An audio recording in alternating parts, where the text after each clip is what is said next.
जैसे कि आप लोगों का कोई ना कोई शौक हुआ करता है, वैसे ही जैसे जैसे मैं बड़ा हो रहा था तो मुझे भी शौक था कि रेसिंग वगैरह जो होती है उसमें पार्टिसिपेट करूं।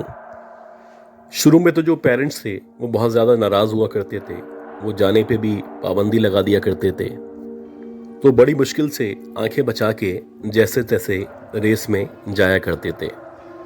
अब रेस गाड़ी की भी हो सकती है, बाइक की भी हो सकती है, लेकिन मेरा जो पर्सनली इंटरेस्ट था वो कार रेसिंग में था। क्योंकि अल्लाह का शुक्र है कि घर के जो फाइनेंशियल हालात थे वो बहुत बेहतर थे, तो मैं चाहता था कि अगर कभी रेसिंग में पार्टिसिपेट करना पड़े तो मैं कार रेसिंग में पार्टिसिपेट करूंगा। क्योंकि उसकी दो वजूहत हैं। एक वजह तो ये है कि कार जो होती है वो ब्रॉड होती है और उसकी रेसिंग का अपना ही मज़ा हुआ करता है। और दूसरी सबसे अहम बात यह है कि जब भी आप कार रेस के अंदर पार्टिसिपेट करते हैं तो आप अपनी स्पीड को कंट्रोल कर सकते हैं और अपने आप को सेफ महसूस कर सकते हैं। वैसे ही अभी मेरे ख्याल है कि 15 या 16 दिन पुरानी बात है, इत्तेफाक से कराची के अंदर शदीद सर्दी हो रही थी। तो रात को 12 साढ़े 12 बजे हम सारे के सारे जो दोस्त थे वो नादमाबाद नंबर 4 में बैठे हुए थे। एकदम से बातों ही बातों में जोश चढ़ा और हम दोस्तों ने डिसाइड किया कि क्यों ना इस रात में, इस सर्दी में एक रेस लगाई जाए। अब हम लोगों ने मुख्तलिफ पॉइंट्स थे जिनके बारे में सोचना शुरू किया। हम नहीं चाहते थे कि हम लोग हाईवे पे जाएं या सीवीओ की तरफ जाएं या फिर किसी भी तरह बहरिया टाउन को रेस के लिए इस्तेमाल करें। अब हमने यही डिसाइड किया कि जो पीछे वाली पट्टी है, यानी कि जो अब्दुल्ला कॉलेज से सीधा रास्ता अंदर की तरफ जाता है, जो कि आखिर में अंडा मोड़ पे जाके ख़त्म हुआ करता है, ये तकरीबन 7 या 8 किलोमीटर का रास्ता है और यहाँ पे रेस लगाने के लिए बड़ा बेहतरीन मौका है। क्योंकि ये जो रोड है वो न्यूली कंस्ट्रक्टेड है और यहाँ पे गड्ढे वगैरह ना होने के बराबर हैं।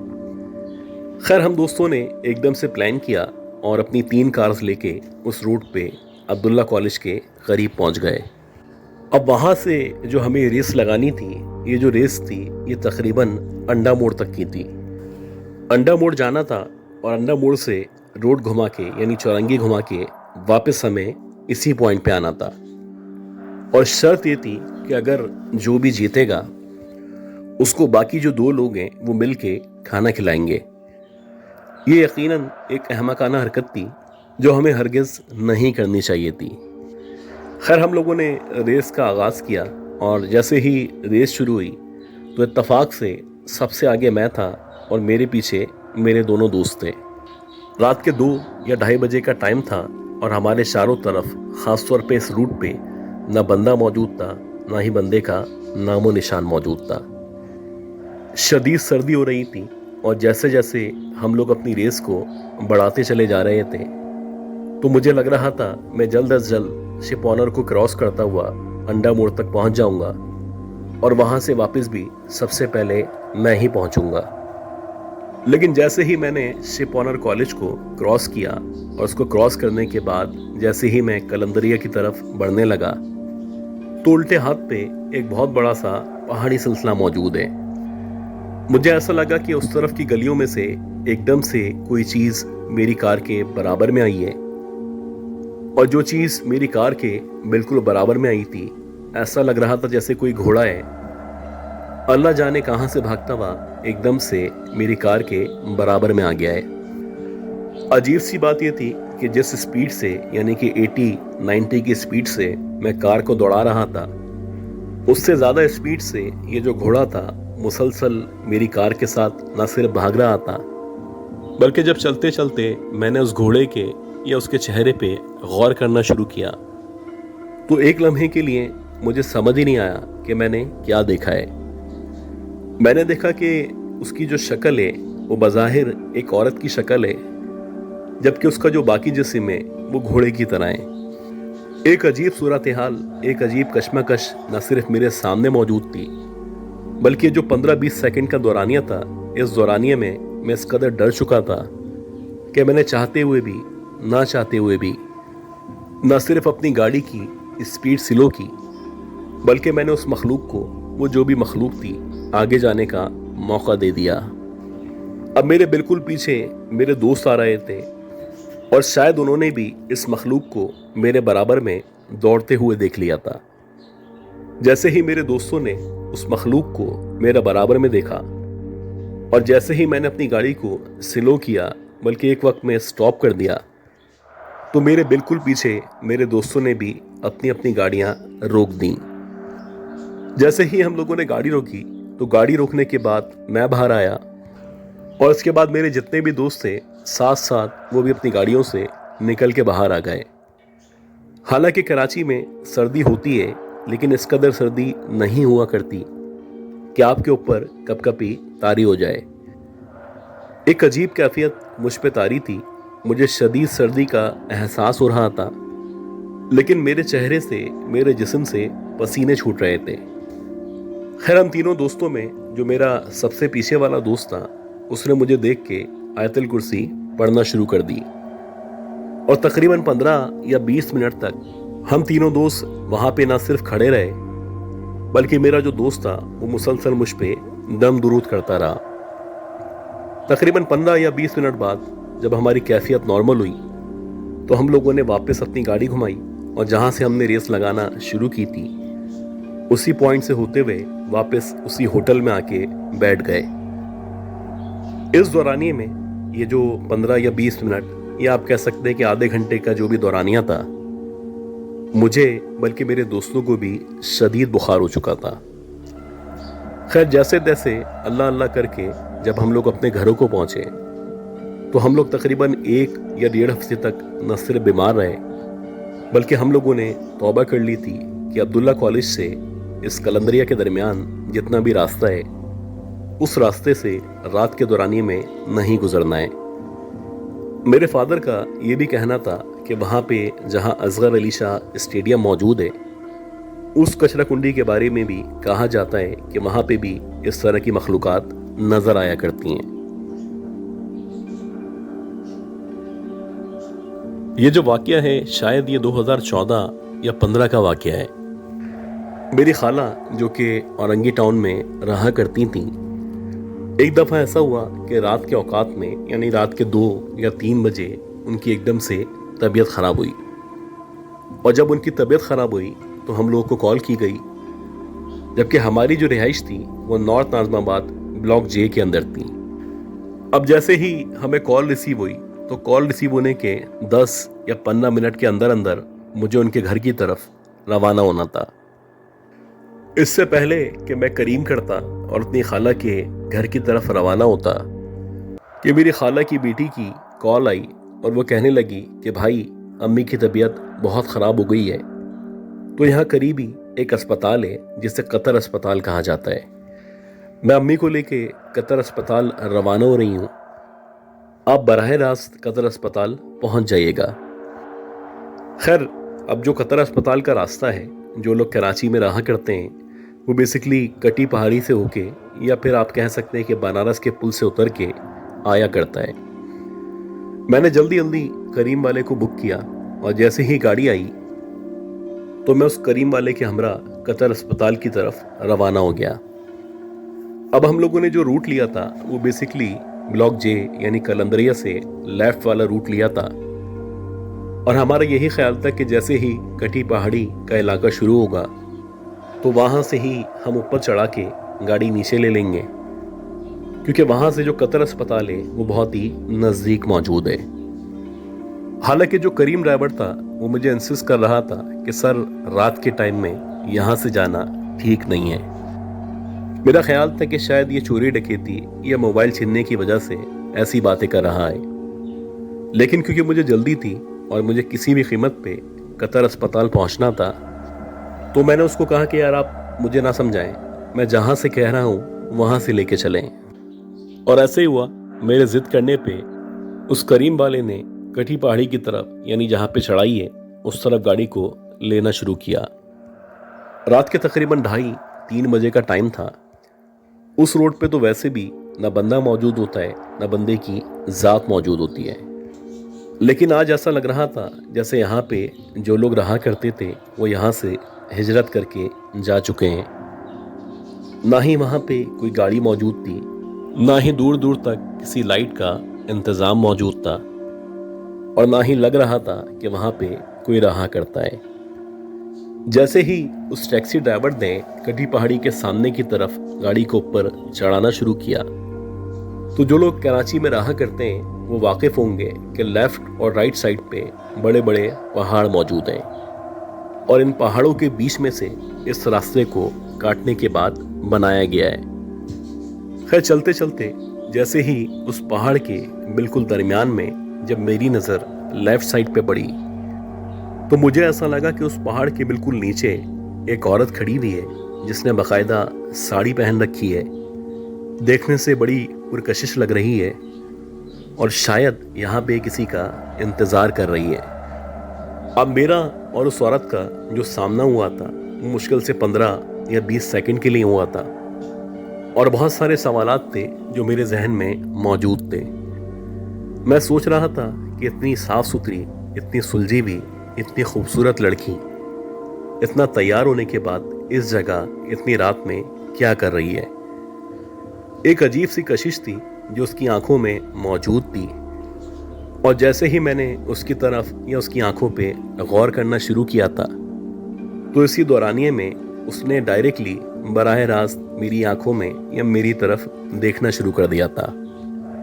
अब ये जो आई टू आई कांटेक्ट था ये मुश्किल से 5 या 7 सेकंड के दरमियान था, लेकिन उसके चेहरे पे जो बला की कशिश मौजूद थी उसने मुझे ये भूलने पे मजबूर कर दिया था कि मैं अपनी खाला को अस्पताल में देखने के लिए या उनकी तैमादारी के लिए जा रहा हूँ। मैं मुकम्मल तौर पे इन कुछ सेकंड्स के अंदर अंदर न सिर्फ उसके हुस्न का दीवाना हो चुका था, बल्कि मुझे लग रहा था कि काश ये गाड़ी रुके और जैसे तैसे मैं उसके पास जाऊं, उससे बात करूं, उसका नंबर हासिल कर लूं।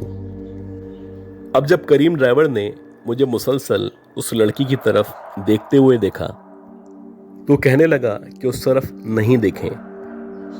अब मुझे लगा कि शायद वो मेरे उसको बेबसी से देखने का मजाक उड़ा रहा है, तो मैंने उसको कहा कि आपको क्या मसला है। वो कहने लगा कि अभी कुछ देर में आपकी समझ में आ जाएगा।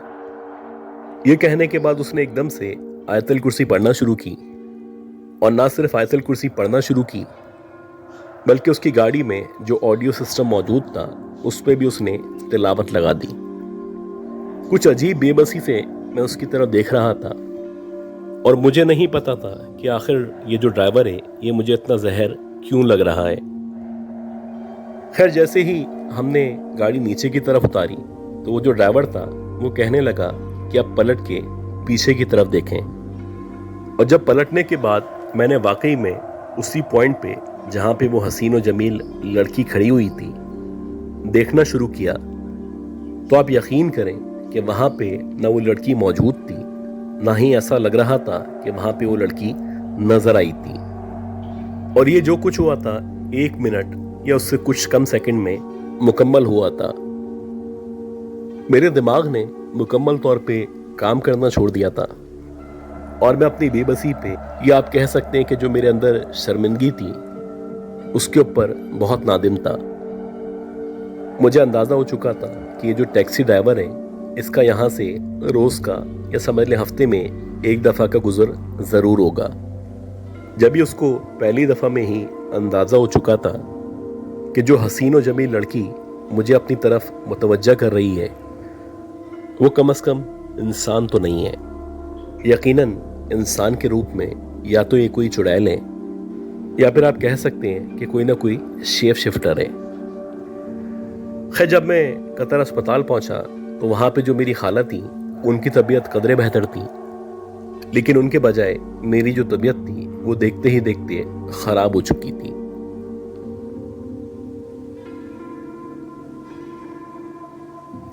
अच्छा गाइस, ये जो 2 स्टोरीज थी जो मैंने अभी आपके साथ शेयर की हैं, मुझे याद पड़ रहा है कि रमज़ानों में एक मेरे लिसनर ने मुझे इसी तरह का वाक़या शेयर किया था और वो बता रहे थे कि उनका जो काम था बेसिकली वाटर सप्लाई का काम था।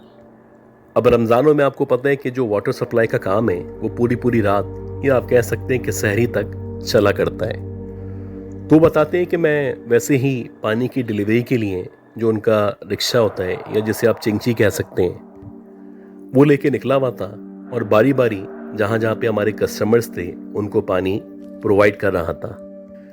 सबसे आखिर में जो मैंने रूट रखा हुआ था वो यही वाला रूट था जिसे शाराए नूर जहाँ कहा जाता है। अब जब सबसे आखिर में रात के तकरीबन 2:45 या 3 बजे के दरमियान जब मैं कलंदरिया चौक से आगे निकला और मेरा जो रुख था वो शिप ऑनर कॉलेज की तरफ था, तो जो लोग वहाँ पे या कराची में रहा करते हैं तो उनको अंदाज़ा होगा कि जो रूट था ये शुरू से ही वीरान रूट था। यहाँ की जो सड़कें थीं गए वक्तों में टूटी फूटी हुआ करती थीं और यहाँ पे जो लाइट्स वगैरह थीं वो भी ना होने के बराबर थीं। लेकिन अब क्योंकि चीज़ें चेंज हो चुकी हैं तो वहाँ पे इक्का दुक्का शादी हाल या बैंक्वेट भी बन चुके हैं। ये बताते हैं कि जैसे ही मैं कलंदरिया से आगे की तरफ बढ़ा तो उल्टे हाथ पे एक बहुत बड़ी सी मस्जिद आया करती है। पहले वो मस्जिद आई और जैसे ही वो मस्जिद आई उसके बाद एक बहुत बड़ा सा बैंक्वेट मौजूद है।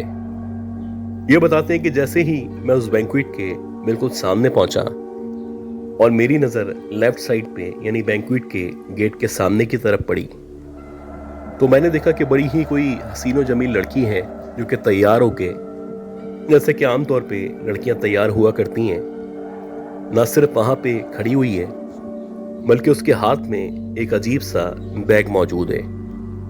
उसके हुलिये से या उसके कपड़ों से या उसकी शक्ल से बज़ाहिर लग रहा था जैसे शायद वो किसी बहुत ही रिच फैमिली की लड़की है।